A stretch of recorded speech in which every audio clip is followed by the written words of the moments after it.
a totes les persones que van fer possible que el seu somni arribés a 151 famílies. Hem pretès fer una ciutat, un tros de ciutat, diferent, equilibrada, en contacte permanent amb la terra, amb la natura. Un tros de ciutat que provoqui la comunicació, que torni a convertir els carrers i les places en llocs on sigui temptador perdre el temps, tot passejant tranquil·lament, asseguts, prenent la fresca i xerrant amb els veïns.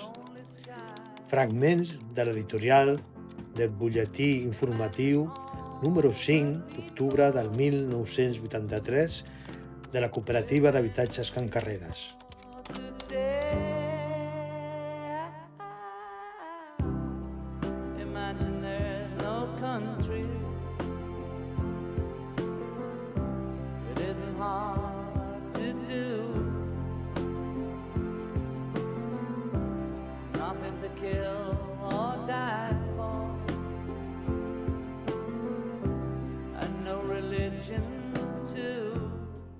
¡Quiete todo el mundo!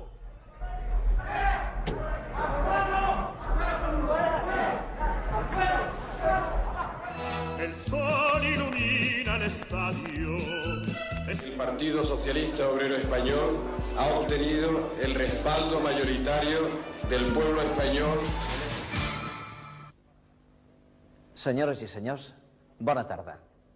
Amics, avui, 10 de setembre de 1983, us saludem per primera vegada des de TV3, Televisió de Catalunya. A la ville de Barcelona, Espanya.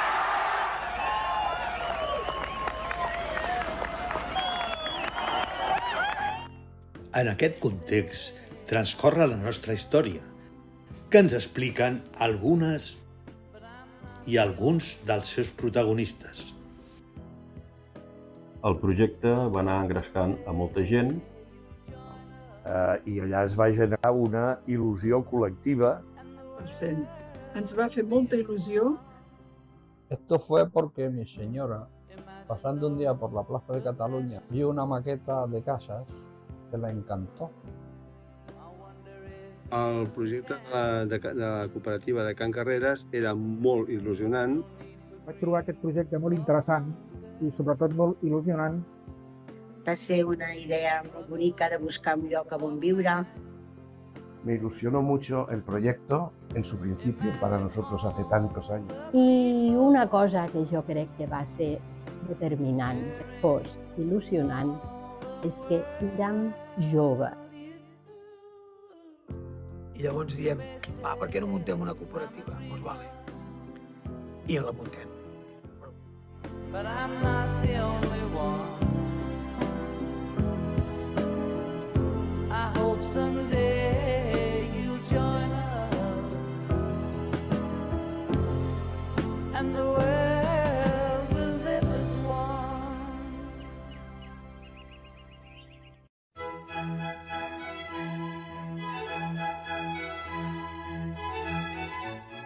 L'origen de tot plegat, 151, número màgic. A l'inici de conèixer jo la idea aquesta va sortir un sopar d'amics. Hi havia l'Antoni Barratxina i altres amics, uns arquitectes, uns amb carreres acabades, altres que també viuen aquí. I va ser com vam començar a parlar junts i dels nens, de la família, dels col·legis. I uns van dir, i si compréssim un terreny a Marianao, que hi ha molt d'espai, i es féssim 6 o 7 cases? Oh, sí, ja n'hi havia 5 o 6 que ja estaven interessats. Però d'aquests 5 o 6 que estan interessats es va apuntar la idea i llavors ja va haver-hi un grupet de gent d'aquest sopar, entre ells el Josep Maria Tarragó, meu marit, que ja van començar a connectar amb mi. L'Isidre, i aquí a Can Carreres, comença ell, això sí, vull dir, perquè és el que li dona volta. Sí, el Pere el que se li acudeix com a... Sí, allò que anem parlant, ens diem, per què no muntem una cooperativa? Doncs vale. I la muntem. Però per muntar la cooperativa primer hem de trobar terreny i gent que tingui ganes de muntar-se. El Pere és el que es mou, és el que xerra per tot arreu. Can Carreres, per mi, pels meus companys de despatx, perquè De fet, és un projecte que va néixer pocs anys després d'haver creat el despatx d'arquitectura amb 2 companys que ja havien acabat la carrera, en una època de crisi, finals dels 70, Can Carreres va ser el desbordament de la idea que teníem, perquè només preteníem dir, hòstia, això que estan fent a Sant Cugat, de cases unifamiliars en filera, allò que en diuen les aparellades, doncs, per què no ho provem a Sant Boi? Dic, jo conec prou gent, segur que si ho fem saber als coneguts de la nostra generació, que tothom vol crear família o l'acaba de crear i potser s'hi apuntarien, i a base de boca a orella ho vam fer saber a coneguts, aquests ho van fer saber, després ho vam veure molta més gent. Però és que és tot. Vull dir, és allò de la gana amb el menjar que es troba. Doncs hi havia el grup, el Pere xerra, nosaltres xerrem, venen, passen pel despatx, llavors, vull dir, mitja refreda, perquè el terreny que trobem no és aquell que volíem de les 4 o 15 persones o 15 cases, i ens surt aquest que n'hi caben 151. Però com que la gent s'hi apunta, doncs ho tirem endavant.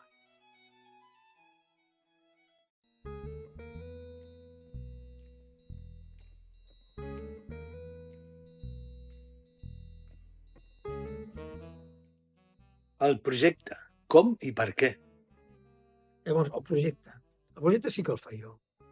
I pràcticament només el faig jo, perquè l'Isidre té el seu món amb el hoquei, el Pere té el seu món anar xerrant i anar buscant gent, i llavors començo jo a fer el projecte. D'entrada, el sud està cap allà i començo a projectar les cases cap allà. I no me'n surto. No hi ha manera que em puguin sortir les cases enfocades a sud. I llavors haig de canviar.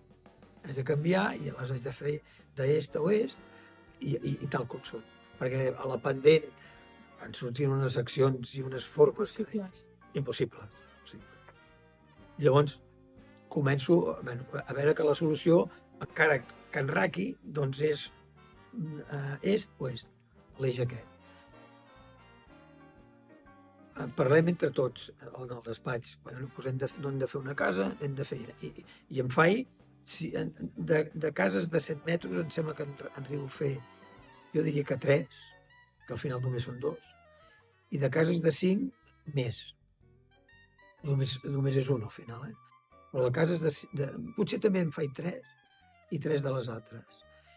Però a mesura que la gent que vaig projectant i vaig fent, me'n dono compte de que la casa que funciona més bé és la casa que tinc jo, que és la dels nivells. Tenia feta ja tot el plantejament, tenia tot, amb els carrers i amb la quantitat, segons la topografia, ho tenia tot fet. I llavors, quan ja estava tot, es va obrir que la gent vingués a triar la casa. I aquests sí que els 151 els vaig atendre jo. I els hi anava explicant, doncs tenim aquest model, tenim aquest... Sí que d'entrada la gent, els cèntims, o casa petita o casa gran, tindran curiosa, les de la meitat en avall, que estan totes sobre pilotatge.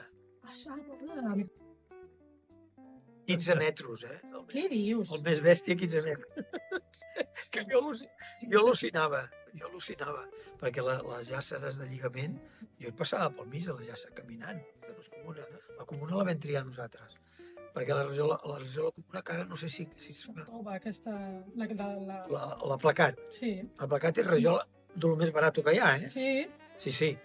I se't deia rajola comuna. Aquesta és llisa, la nostra no. És estriada, és preciosa. Sí, és que la vam triar per això. Vull dir, quan vam triar els materials, no, aquesta és la comuna, aquesta és la que... Aquesta és la que volem. Perquè després, els constructors... Però per què cau?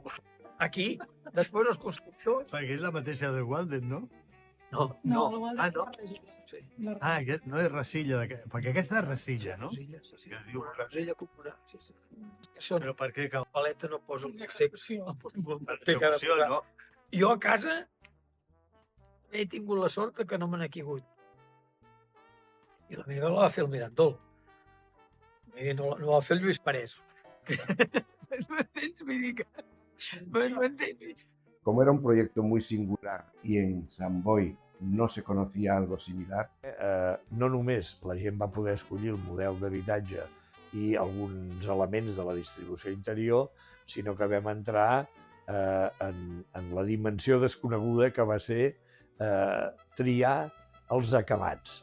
Vam fer una exposició de materials molt bé i amb una gran admiració per les persones que ho van muntar. Potser no va ser molt complicat, però per mi sí que ho era i ho vull dir. Va ser una macroexposició de materials que podíem triar. És a dir, anàvem allà, aquesta exposició es va fer a una de les cases del Bori i allà podíem triar paviments, rajoles de cuina, rajoles de bany, sanitaris, col·lotes sanitaris, mobles de cuina, portes, manetes de les portes, tipus de xemeneies, acabats de les parets. És a dir, era com un món i jo puc triar tot això i ho puc combinar a casa meva i, clar, segur no es van fer dues cases iguals. Tampoc no sé si després tots els materials que van triar realment van estar a la casa. Jo tinc alguna cosa que dic, no ho havíem triat així. El disseny em va agradar molt en el seu moment, perquè crec, però per ser una casa amb aquests anys jo encara la veig molt moderna. Hi ha cases de pobles del redador. Aviam si hi havia alguna cosa que s'hi assemblés, però què va? Les condicions que nosaltres volíem d'aquestes cases no les tenien en cap municipi de l'entorn. El primer cop que vaig prendre una mica consciència del valor que tenia Can Carreres va ser quan vaig entrar a l'Escola d'Arquitectura i el primer curs ens van fer dibuixar on vivíem i s'havia de fer un aixecament, unes modificacions sobre l'espai on vivíem. Llavors la meva sorpresa va ser quan vaig arribar a classe amb els dibuixos fets de casa i una mica del barri.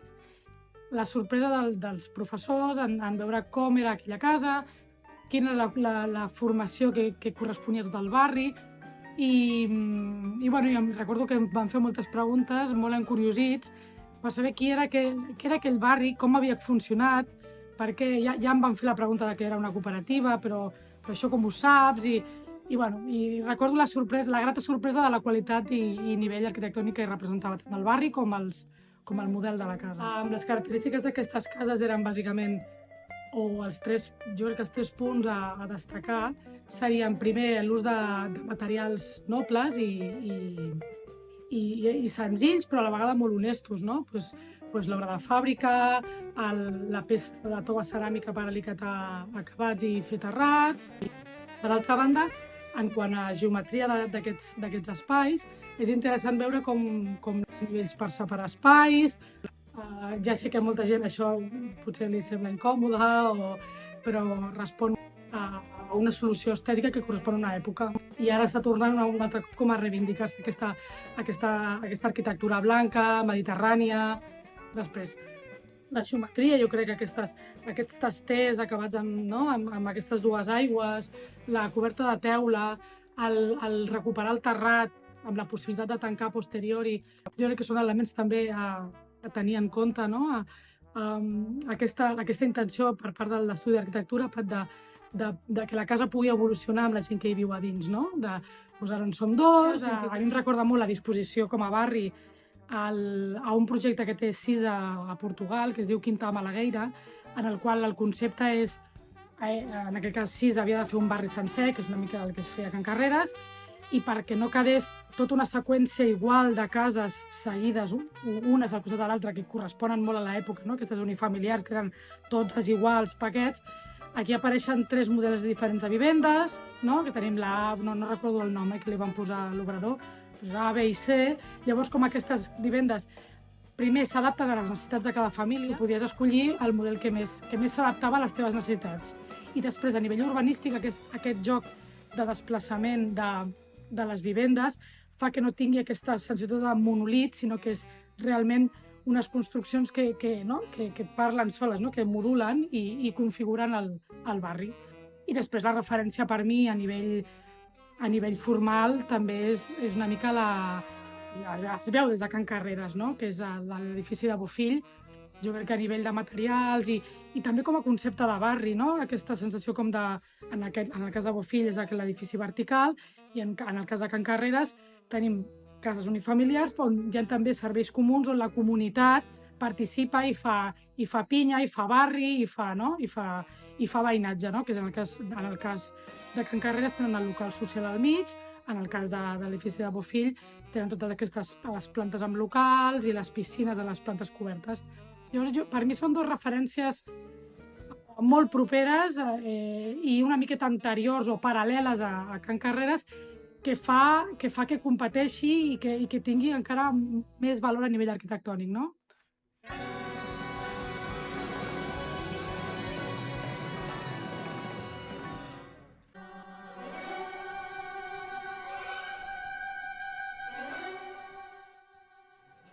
I neix la cooperativa d'habitatges Can Carreres. I vam fer una convocatòria a Can Quircet, a la Casa de Cultura d'aquella època, i de cop i volta, en aquella reunió, no eren 20 o 25, que era el que preteníem nosaltres, perquè havíem detectat algun solar per fer 20-25 cases, sinó que de cop i volta hi havia més de 200 famílies escoltant el projecte.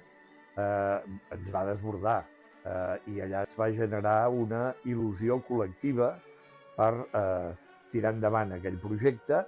Vam convocar de seguida una segona reunió. Allà es va decidir que la forma jurídica seria en forma de cooperativa i vam constituir el que és Can Carreres Societat Cooperativa Limitada d'Habitatges. La vam constituir 10 socis promotors que vam aportar 500 pessetes cadascú. Vaig començar a participar amb la Junta de la Cooperativa, que es va crear en aquells moments, que va ser una junta bastant transversal. Hi havia molta gent amb diversos oficis que enteníem que podien ser prou capaces de tirar aquest projecte endavant.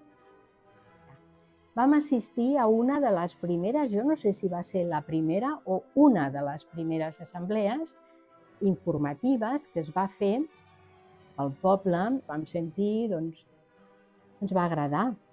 Era la tardor del 1982. Tant ens va convèncer que poc després em vaig inscriure a la cooperativa amb el número 69. Fuimos a verla y el proyecto pues, nos gustó. Hicimos las gestiones necesarias para ver cómo se podía hacer un socio aquí y no había plaza, estaba todo lleno. Com el projecte final era per construir 151 habitatges, ens vam anar apuntant al llistat de socis. Ja n'hi havia 151, però es van anar afegint més fins a 200, 250. Això vol dir que els 151 habitatges ja tenien un futur propietari. Si alguns dels 151 que estaven apuntats es donaven de baixa per les circumstàncies que fossin, sempre teníem 151 socis donats d'alta.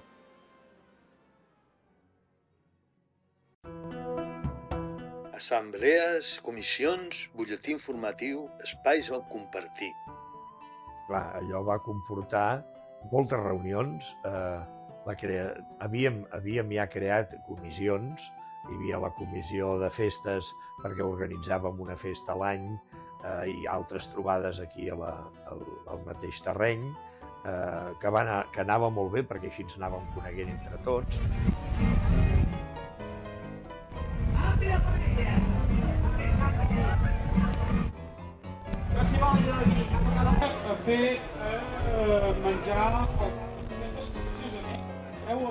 També hi havia la comissió d'obres, que en moments així va tenir una importància cabdal, perquè calia dedicar-hi que el Consell Rector no només tenia aquest problema, tenia molts altres fronts oberts i hi havia gent del Consell Rector que alhora estava a la Comissió d'Obres i gent que estava a la Comissió d'Obres que no estava al Consell Rector. Vull dir, hi havia força participació dels socis per resoldre el que eren els problemes que ens estaven sorgint contínuament i La veritat és que el fet que hi hagués aquesta participació, diguem-ne, més enllà dels que érem el Consell Rector, d'altres socis, jo diria que també va fer que la major part de socis s'impliqués molt en la gestió i en la presa de decisions.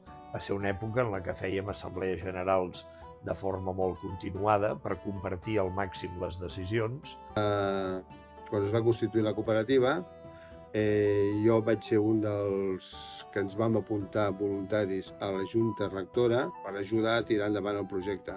I a mi se'm va assignar la comissió del butlletí, que la finalitat del butlletí no era ni més ni menys que la d'anar mantenint informats tots els socis dels acords de Junta, de com anava evolucionant les obres, de com anava evolucionant absolutament tot el que feia, el que afectava a Can Carreres. En arribar el moment de crear la imatge corporativa de Can Carreres, la Junta va convidar els socis a que aportessin les seves propostes de logo. En vam rebre una vintena, dels quals se'n van seleccionar 13. Finalment, el logo escollit va ser el que va dissenyar l'equip tècnic de la cooperativa perquè era senzill i clar, i no estava sobrecarregat. Representava amb línies rectes la silueta de 3 cases, tot i que posteriorment, en el disseny definitiu, se'n va afegir la quarta. Pensem que en aquell moment no hi havia WhatsApp. Ara hauríem simplement fet un grup de WhatsApp i la informació hauria estat molt més dinàmica, però en aquell moment ens havíem de limitar a tenir un butlletí que es feia amb molta il·lusió, tots hi participàvem i jo era l'encarregat d'anar recopilant la informació i juntament amb el Josep Estorp fèiem la fotocomposició, ho portàvem a la impremta i a partir d'aquí ja teníem el butlletí fet. En un principi el butlletí pràcticament era 2 dinar-4, que poca cosa podíem incloure allà, i això va anar evolucionant amb el temps. Em sembla recordar que vam fer de l'ordre de 12 o 14 butlletins, eren trimestrals, més o menys, i a mesura que anàvem avançant anàvem millorant també el disseny i el format del butlletí. I els socis també feien els seus escrits. El que passa que es va anar deixant de fer el butlletí, anaven sortint tota mena de problemes i això desmoralitzava molt la gent.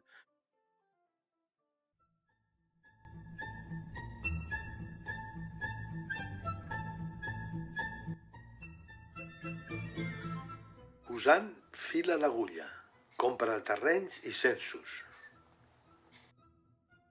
Quan ja vam tenir clar que era possible, que urbanísticament seria no fàcil, però possible, tirar endavant el projecte amb la dimensió que estava agafant, vam començar la part de compra de solars.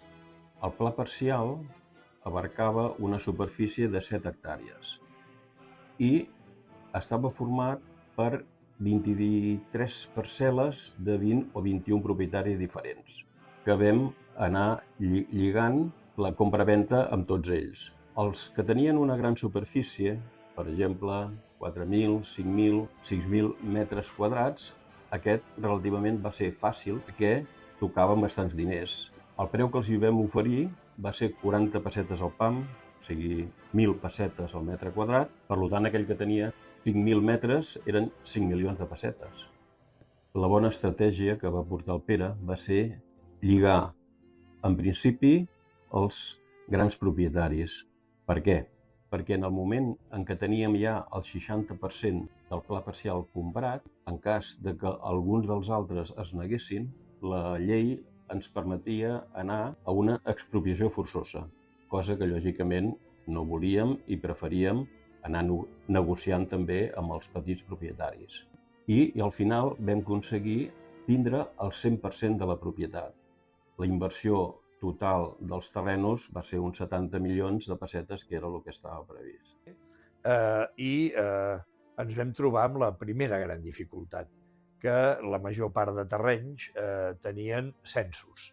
Censos és una càrrega que representa que no només estàs adquirint la propietat pagant uns diners i passes a ser propietari, sinó que havies de redimir uns censos, unes càrregues antigues que a vegades venien de l'edat mitjana. Vam passar 2-3 anys ben bé lluitant per redimir els censos mentre avançàvem en el procés urbanístic.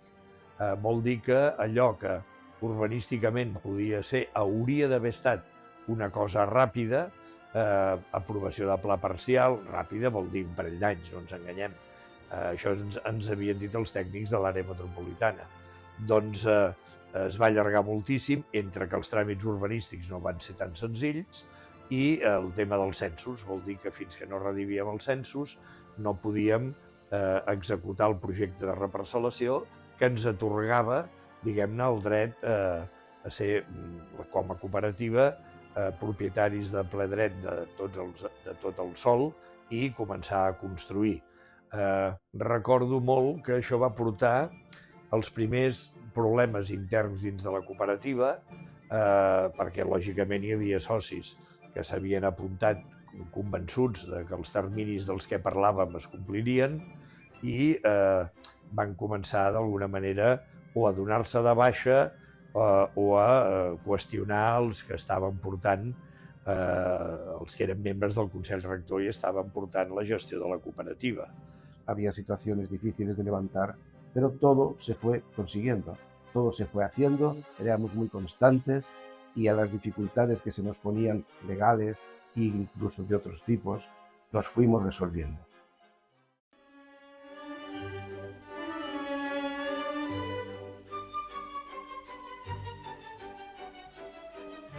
Els primers totxos. Va arribar un moment que, malgrat totes les dificultats, ja vam poder passar de fase, diguem-ho així, i ja vam entrar en la contractació de les obres. Ja s'havia fet, lògicament, el projecte bàsic, el projecte executiu, ja s'havia demanat i concedit la llicència d'obres, i a partir d'aquí el que tocava era contractar amb empreses. Les que havien de fer les obres, perquè les que van fer la urbanització, que va ser una empresa local, Melchor Martí, de moviment de terres, etc., això ja ho havíem fet prèviament nosaltres, vol dir que ja havíem deixat el terreny a punt, en plataformes, per començar a construir cada una de les cases. I llavors vam decidir que el millor seria agafar una empresa constructora que fes totes les obres. Vam tenir en un moment determinat diferents ofertes, vam escollir-ne una i vam fer un d'aquells típics errors que després amb els anys saps que pot ser un error, que és contractar la que t'oferia un preu més econòmic i era una empresa que es deia Mirandol. Ens vam adonar que no tenia capacitat per tirar endavant. De fet, cada una de les illes de cases podia ser una unitat d'obra diferenciada. I una mica el que nosaltres volíem era intentar guanyar temps, el que ja portàvem perdut de forma acumulada, volíem guanyar temps començant les obres amb diferents illes a la vegada. Això va costar molt que passés, això va fer que s'endarrerissin, ja portàvem temps acumulat, havíem demanat la llicència d'obres, però des que la vam demanar i concedir fins que vam començar les obres ja va passar un temps, més la lentitud del constructor i de que la llicència resulta que, crec recordar que era per un any i mig, renovaven automàticament, diguem-ho així. I de cop i volta ens vam trobar nosaltres amb què ens van comunicar que, com que no l'havíem renovat, la nostra llicència havia quedat caducada. Això i la lentitud de les obres va fer que l'empresa Mirandol plegués i vam haver, a l'hora de tramitar una renovació de la llicència d'obres i de buscar una nova empresa constructora. En principi, Construcciones Mirandol s'ha fer tots els forats pels futurs cellers de tots els habitatges i, com que pràcticament aquí hi havia molta mà d'obra però de material n'hi havia poc, doncs ell anava facturant, anava cobrant les factures i no hi va haver problemes. El problema ja va ser quan ja l'obra començava, havia de comprar materials i alguns proveïdors es queixaven de que no cobraven. I llavors va estar poder un any, quasi 2 anys, i l'any 86, cap allà al mes de maig van començar a haver-hi problemes, els treballadors es queixaven de que no cobraven, els proveïdors que no cobraven tampoc.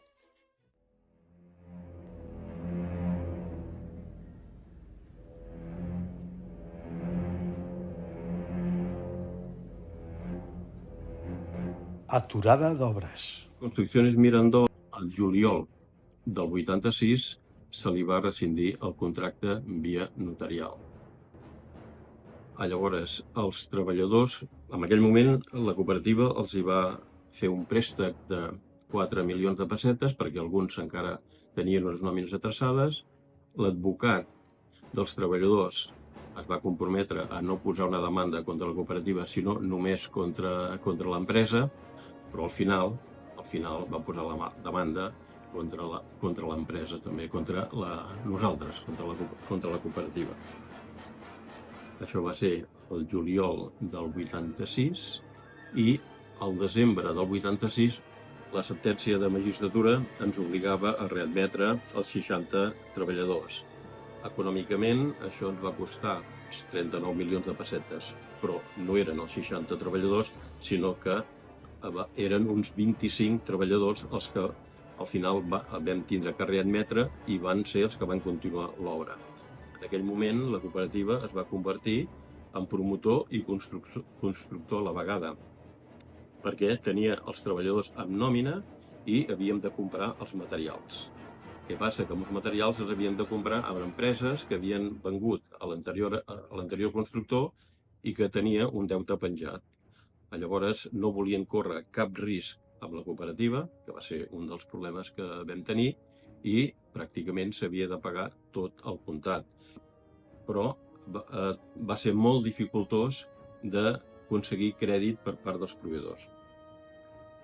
Tot això, com es anava solucionant? Amb aportacions dels socis. Gràcies a les aportacions dels socis, nosaltres podíem fer front a aquests pagaments.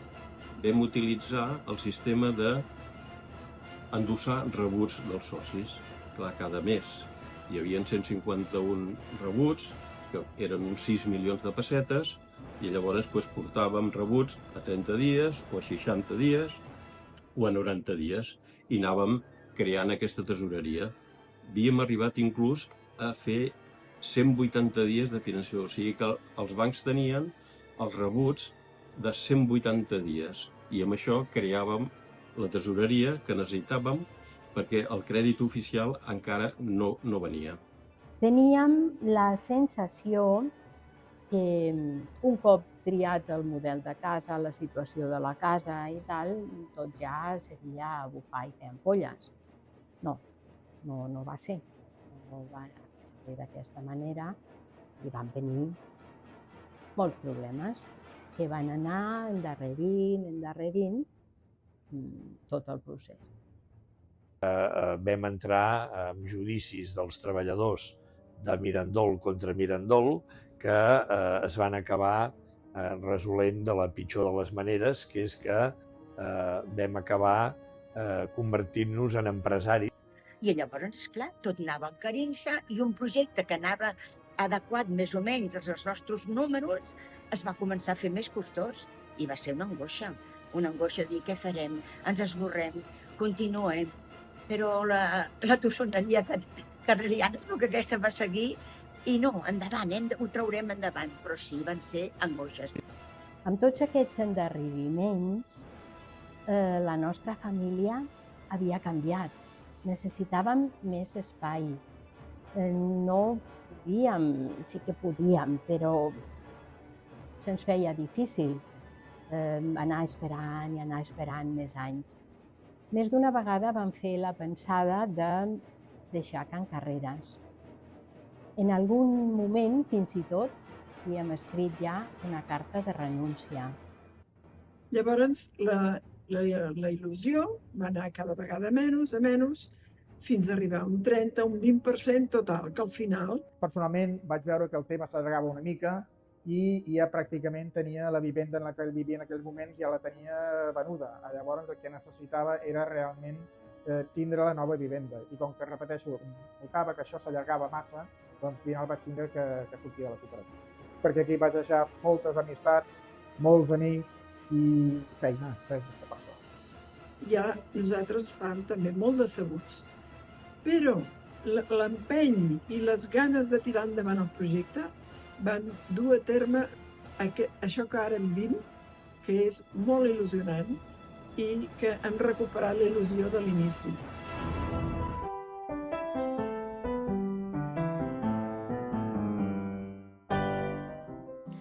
Reinici de les obres. Torna la il·lusió. Les obres anaven molt lentament, no avançaven, perquè aquests 25 treballadors vam tenir problemes quant a la seva producció. Vam tindre que llogar els serveis d'una empresa de seguretat perquè, sobretot els vespres, desapareixia material i aquesta empresa la vam contractar per les 24 hores del dia. Van començar a desaparèixer material de l'urbanització. Veient que les coses no avançaven i que també algun banc ja ens havia dit que els crèdits que ens havien de donar estaven condicionats a que això ho fes una empresa solvent, ja que veien que, tal com anàvem nosaltres, podíem estar 4 o 5 anys més per acabar les obres, llavors vam negociar amb alguna empresa que tingués la solvència suficient per poder financiar les obres fins que arribessin els crèdits oficials. Una de les empreses que havíem ja arribat a un preacord va ser Ocisa, una empresa molt important, però en el moment en què amb els treballadors els vam avisar que vindria un encarregat d'Ocisa i que ells passarien a Ocisa, es van negar en banda, van fer una vaga i llavors nosaltres vam presentar un expedient de regulació d'ocupació. I al final ho vam aconseguir, perquè vam argumentar tots els problemes que teníem, que aquest projecte era inviable, que la cooperativa hagués pogut fer fallida continuant així, i al final vam aconseguir. Llavors, podíem ja formalitzar el tema amb Ocisa directament, però Ocisa també ens va posar unes condicions bastant dures, que era que via notarial cedíssim els crèdits hipotecaris a favor d'Ocisa. I llavors ells portarien tota la tresoreria de cobraments, pagaments a través dels crèdits hipotecaris. Clar, a nosaltres això no ens va anar bé, perquè també es necessitaven diners del crèdit també per fer altres pagaments que no tenien res a veure amb la construcció d'Ocisa. I per això no vam fer res amb Ocisa i vam decidir buscar dues empreses més petites, que va ser SB i Lluís Parés. Clar, cada un d'ells va agafar unes illes que ja estaven, doncs, unes que estarien a la primera planta, els altres a la segona, a la tercera, i llavors ells van acabar la construcció. Lògicament, tant SB com Lluís Parés ho va fer amb els seus propis treballadors. Un cop, diguem-ne, vam tornar a tenir la llicència d'obres, que l'Ajuntament ens la va fer pagar com si fos nova, com si la demanéssim de nou, amb el sobrecost que això va representar, i ja amb una nova empresa constructora contractada. A partir d'aquell moment vam veure que les obres ja agafaven un ritme realment interessant. Recordo de forma molt emotiva, no sé si era un cop al mes o un cop de tant en tant, que un diumenge fèiem visita d'obres amb els socis, podent-hi entrar a les cases, i es va recuperar la il·lusió de la gent, vam veure que tot allò avançava prou bé.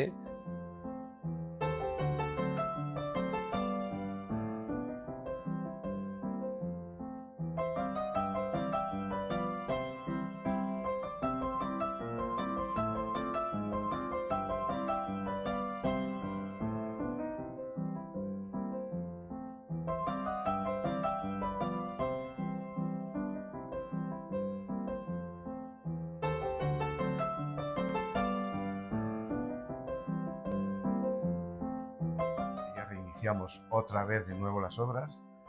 Esto a los socios les dio mucha ilusión porque empezábamos otra vez después de una crisis importante. A partir de ahí nosotros pudimos ver cómo la gente se ilusionaba de que sus casas empezaba a ver cómo subían hacia arriba. Poco a poco cada uno se preocupaba de su isla, de su casa, y eso para nosotros fue un aire fresco que nos ayudó mucho a poder tirar adelante con este tema. Y el espíritu positivo e ilusionante de nuestros socios era lo que realmente nos interesaba. Económicamente todo iba alargándose y necesitábamos estar pidiendo constantemente aportaciones a los socios para que el proyecto no hiciera fallida. A raíz de los problemas que se tuvo con la empresa primera que se contrató para hacer las casas, la Junta de la Cooperativa, porque nosotros éramos de la Comisión de Obras y no como personas jurídicas no éramos nada, ellos contrataron a Construcciones SB, que empezó el movimiento de tirar las casas para arriba, pero al final también hubo problemas con ellos porque lo que decían lo que el otro, que querían más dinero y que dividido por 151, la misma cantinela. Hubo muchos problemas, hubo paro también con esta empresa y al final se tuvo que decidir la Junta de dejar de trabajar con ellos y hubo muchos problemas con esta empresa que la Junta los conoció en aquel momento. La Comisión de Obras estábamos un poco al margen de las cosas políticas con ellos y hasta ahí os puedo contar. Después de SB se tuvo que contratar a otra empresa que fue el señor Luis Parés, que fue el que acabó las casas y las acabó como Dios manda. No antes sin decir que esto pues fue gracias a la Junta que había en aquellos entonces y a los arquitectos que teníamos que hicieron la contratación ya para poder finalizar el tema.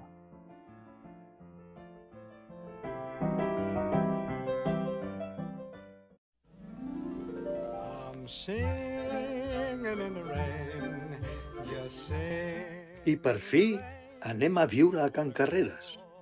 Però... Bé, també vam veure que amb la contractació nova de les obres i el temps que havia passat, els preus s'havien encarit. I jo diria, com que havia comentat alguna vegada, anem a unes 250.000 pessetes per assemblea. I així va ser. Però bé, vam arribar fins al final. Entorn de l'any 90 vam donar les obres per acabades. Perquè llavors el meu fill anava al Llor i quan vaig venir a viure a Can Carreres el meu fill anava a la universitat. O sigui que... Llavors és quan veies la gent allò entrant. Alguns d'ells havien demanat que no els hi pintéssim la casa, que ja s'oferien ells. Però bé, entrant en mobles, començant a donar-li vida a Can Carreres, enjardinar els patis. Can Carreres va començar a adquirir vida. Des d'aquella primera assemblea presa de contacte amb el projecte de Can Carreres fins que vam arribar a casa nostra, van passar 8 anys. Us havia dit, jo en aquella assemblea esperava el meu primer fill. Sí, va venir aquest fill, que ja tenia 7 anys, però a més també teníem la filla, que ja tenia 5. Des del juliol del 89 fins a l'octubre del 90, a mida que les illes ja estaven acabades, llavors es anava al notari i anàvem tota la illa a formalitzar l'escriptura d'adjudicació de l'habitatge i la subrogació del préstec. Això, per tant, l'any 90, octubre del 90, ja tots teníem la casa per anar a viure, però el local social encara no estava acabat. El local social...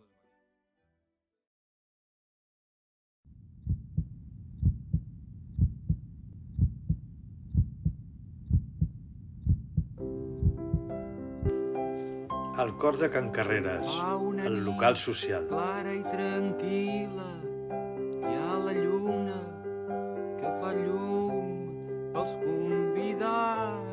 Van arribant i van omplint tota la casa.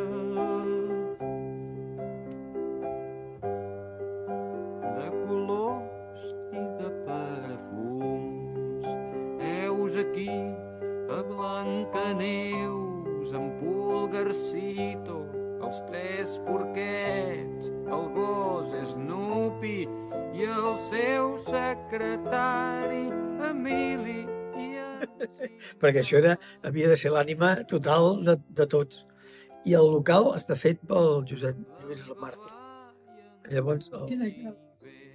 Qui és aquest? és un arquitecte que s'ha mort. Això no l'has fet tu, aquest, el local. No.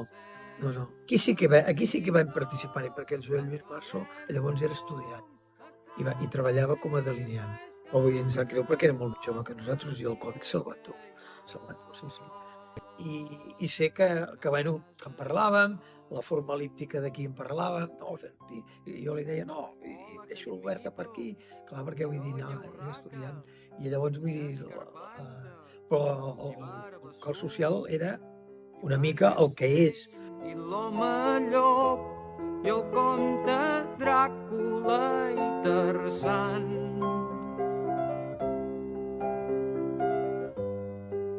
La Monachita i Peter Pan, la senyoreta Marieta de l'ull viu, ve amb un soldat, els reis d'Orient, Papa Noel, el Pato Donald i en Pasqual. El local social es va acabar a l'any 92, amb unes aportacions complementàries que vam fer cada soci, d'uns 160.000 pessetes cada un.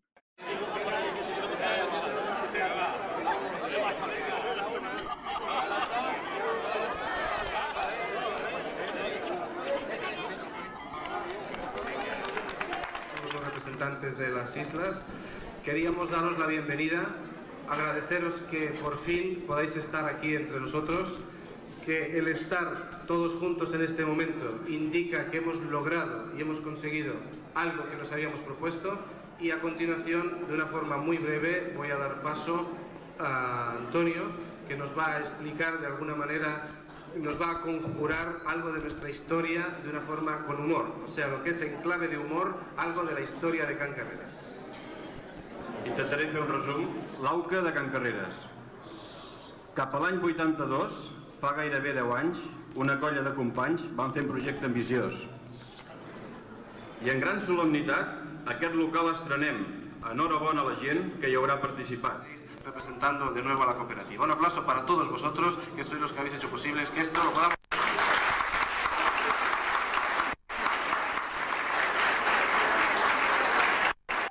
L'any 90, l'ESB, disconforme amb la liquidació final, ens va posar una demanda. Aquesta demanda, a primera instància, es va guanyar, però l'ESB va recórrer al Tribunal Suprem. Això era l'any 90. I llavors, fins a l'any 97, no hi va haver la resposta del Tribunal Suprem que ens condenava a pagar a ESB la reclamació que feia, que la van valorar amb 60 milions de pessetes més uns 20 milions d'interessos. En total, havíem de pagar 80 milions de pessetes a ESB, la cooperativa, cosa que no teníem. L'única propietat que tenia la cooperativa eren els locals socials. L'any 97 es va produir la sentència i a final de l'any 98 va ser quan es van subhastar els 5 locals, perquè com que ESB no podia cobrar, la cooperativa havia entrat intervinguda per l'administració judicial i des de l'any 97 fins a finals de l'any 98 tots els ingressos de la cooperativa dels locals comercials es pagaven ja a l'administrador judicial. Llavors, a l'any 98, a la subhasta, no hi podíem anar la cooperativa, lògicament, perquè érem els demandats. La comunitat tampoc hi podia anar-hi per falta de personalitat jurídica, i aquí va jugar un paper molt important el Pepe Hernández, que ell va ser la persona que, a nivell personal, va demanar de participar a la subhasta. Lògicament, estava recolzat per tota la comunitat que havia decidit d'adquirir aquests locals a la subhasta. També va jugar un paper important el Manolo Tellez, que era el president en aquell moment, perquè hi havia certes reticències per part d'una part de la Junta d'anar a la subhasta, i al final, dissabte el vaig trucar, va venir un diumenge, va fer una reunió de Junta extraordinària i per unanimitat es va decidir anar a la subhasta. No podíem deixar penjat amb el Pepe Hernández. Llavors a la subhasta hi va anar un representant per part de l'empresa constructora que anava pujant. Nosaltres teníem una persona que també ens representava i anava pujant, fins que al final els altres ja no van pujar i ens van adjudicar els locals, li van adjudicar amb el Pepe Hernández per uns 23 milions de pessetes. Aquests 23 milions de pessetes, després, quan vam pagar els impostos, impost d'admissions patrimonials i tal, es va convertir en uns 27 o 28 milions de pessetes. La comunitat tenia tresoreria, però no tenia el total d'aquests diners i, per tant, què es va fer? Vam demanar crèdits a la Caixa per valor de 12 milions de pessetes i aquests crèdits la Caixa els va fer el Pepe Hernández i llavors van ser 6 crèdits de 2 milions de pessetes, total 12 milions, i cada crèdit estava avalat per 4 socis, per tant 24 socis. Y hubo 24 avaladores, de los cuales sigo diciendo que los vecinos de este barrio son únicos y excepcionales. I la comunitat ingressava els diners contra el Pepe Hernández perquè el Pepe Hernández pogués pagar a la Caixa.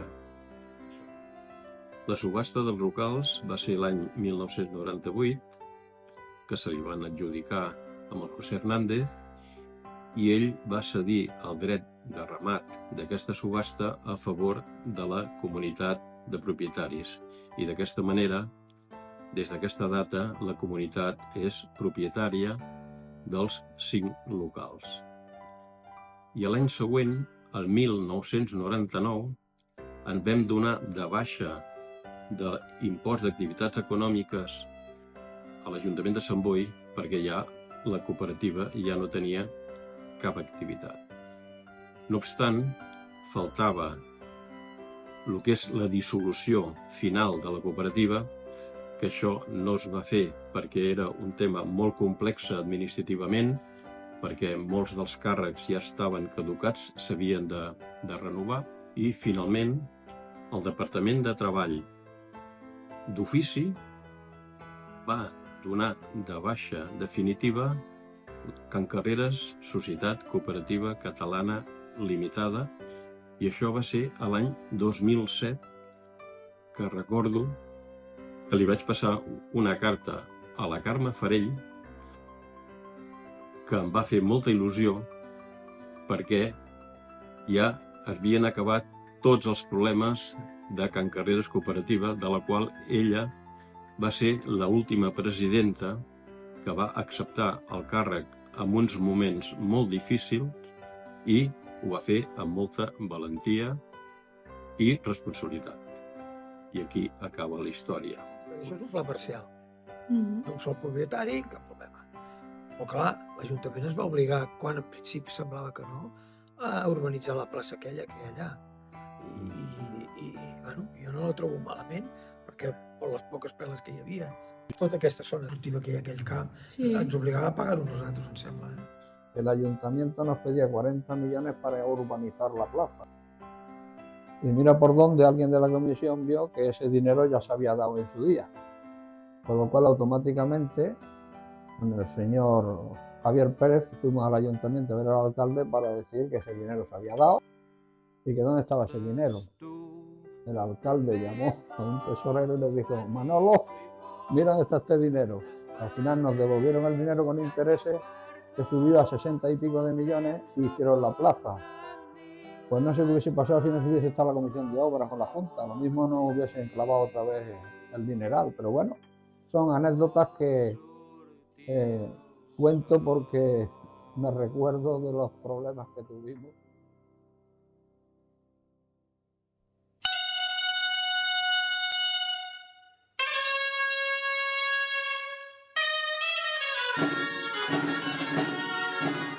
Fent pinya, fent barri. Han fet barri, un barri preciós, bonic i amb més. Tenim un local social que és una passada, moltes urbanitzacions no els tenen, aquí s'han fet una infinitat de coses. Per favor, els que veniu nous, continueu. Milloreu les estructures, milloreu les coses que encara estan potser per acabar.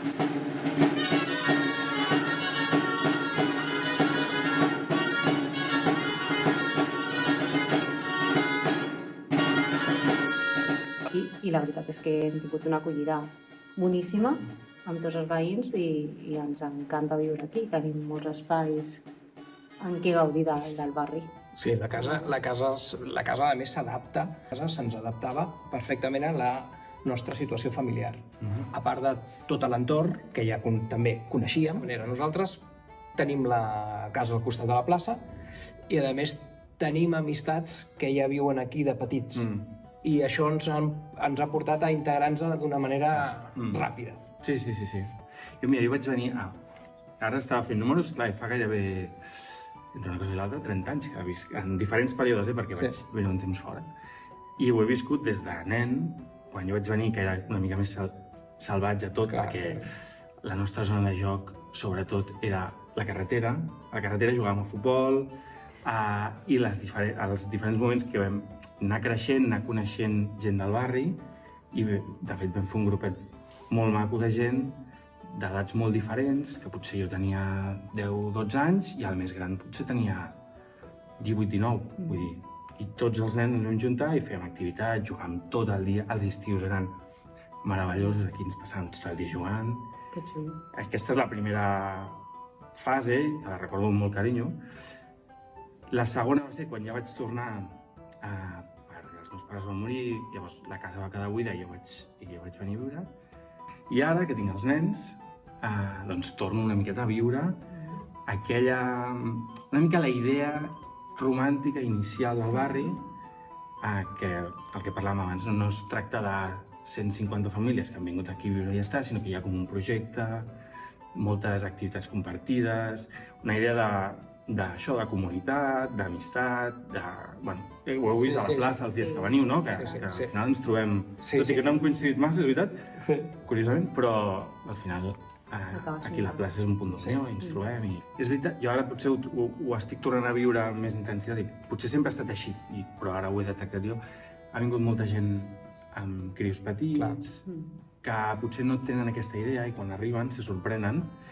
I és maco perquè comences a veure molts nens una altra vegada per la plaça, que van fer les seves amistats, cadascú va a la seva escola, però tenen els seus amics del barri, que és el que jo vaig viure de petit, i veig que, a poc a poc està tornant a passar. I ho trobo maco. És com una segona generació, o tercera, en aquest. Ara ja no estic jugant, sinó ara ja estic més tranquil, veient-ho des del bar, però sí. Nosaltres hem comptat des del principi amb una comissió de cultura i festes que ja des de l'inici es va crear amb ganes de fer festa, de celebrar que estàvem aquí. I aquesta I un cop ja ens hem fet una idea de com s'ha fet el nostre barri, doncs ara parlem una mica sobre les activitats.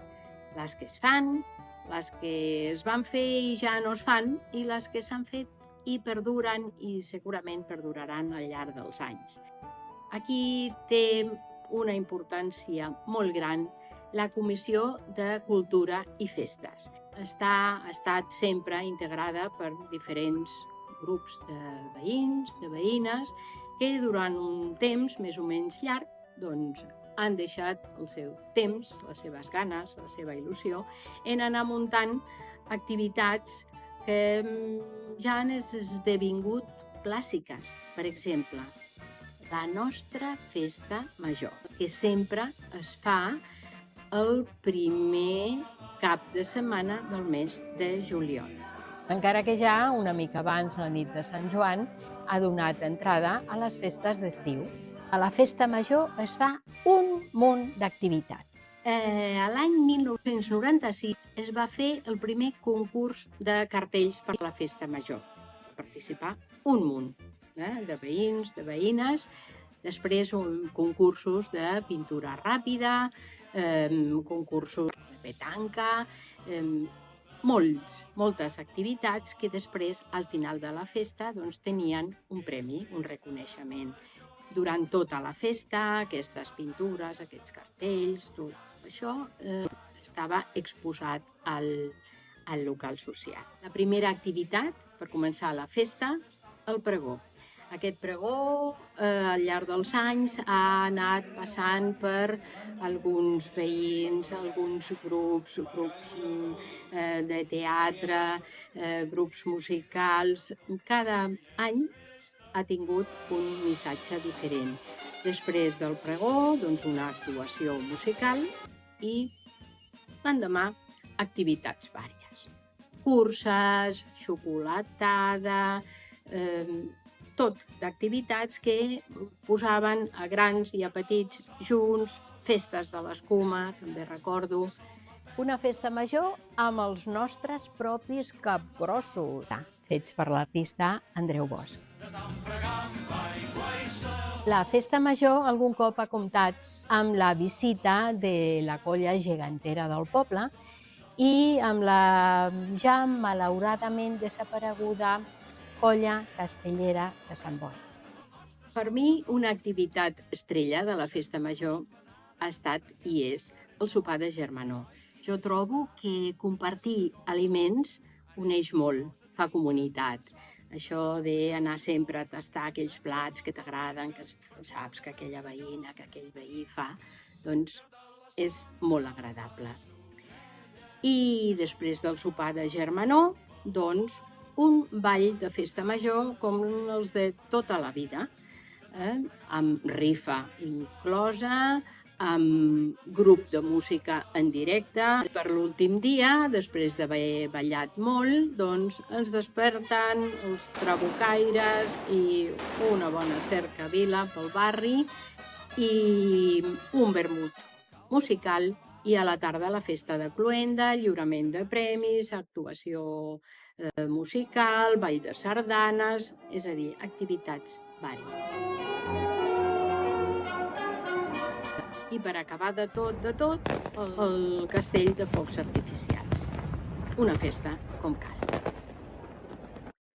Les festes d'estiu s'inicien amb la revetlla de Sant Joan i s'acaben amb la pujada a Sant Ramon, al voltant del 31 d'agost. Les festes de tardor comencen amb la cantada d'havaneres, després l'exposició de bolets i fideuà, que alguns anys també es feia una sortida per recollir aquests bolets que després s'exposarien, i la castanyada. Un als morros, ja en tenim remeu mort. Pica ben fort.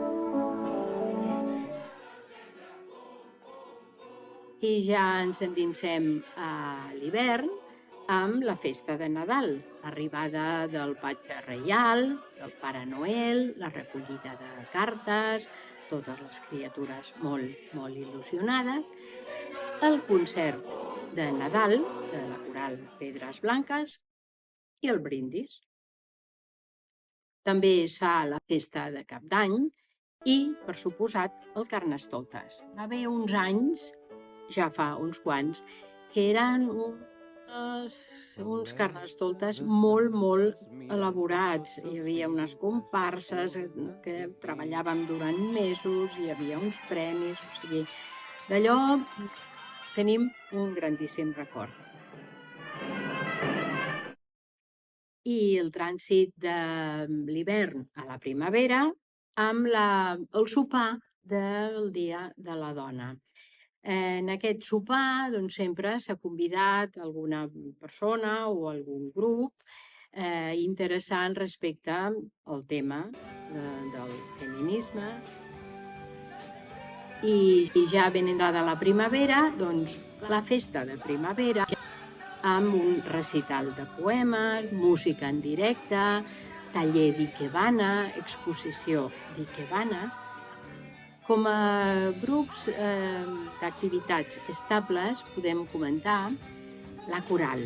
Aquesta coral es va crear el 1996, ha tingut diferents direccions, diferents maneres de fer i ara té una llarga vida per endavant. També podem comentar el grup de teatre I Ara, també creat el 1996, que va amenitzar moltíssimes festes aquí a Can Carreras, va participar en diferents certàmens teatrals, els membres també van anar canviant i en aquest moment no està actiu.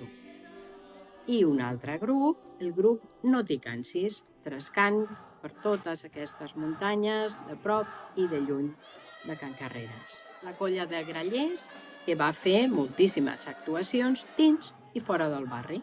Activitats que s'han fet o es continuen fent al llarg de l'any seria la pintura, el ioga, zumba, tai chi, balls de saló, tallers de cuina, tallers d'ikebana. El nostre local social, a moda de casino dels pobles, amb el seu servei de bar, és un punt de trobada per anar a xerrar, fer partides de cartes, de dominó o guardar els estris dels equips de petanca que molt sovint fan les seves trobades.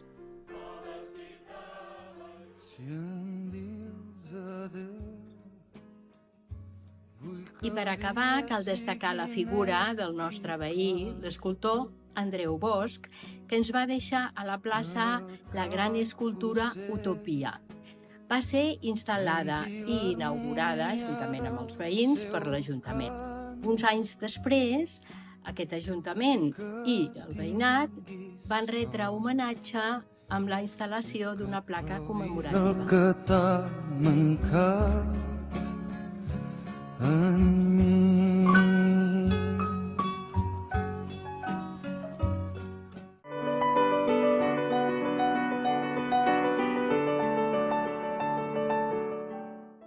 I ara, amb el pas dels anys, què en pensen?